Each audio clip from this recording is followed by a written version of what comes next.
Welcome back to this video. In this video, I'll show you on how to see all mails in draft in Yahoo Mail from your phone. So let's see.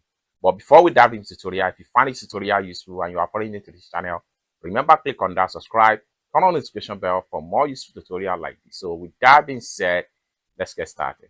The very first thing you want to do is to head over to your Yahoo Mail. So I'm going to click on here. It's going to open up like so. Next thing you need to do is to simply click on here. Then you have all your draft mail right here. So simply click on here. And just like so, you have all the draft mail right here. From here, you can edit and resend the mail. It's as simple as that. So basically, this is how to see all draft mail in Yahoo. I hope you really got value for this video. If you find this video useful, give this video a big like. And also remember to subscribe to the channel for more useful tutorial like this. Thank you so much for watching. And I hope to see you in my next video. Bye for now.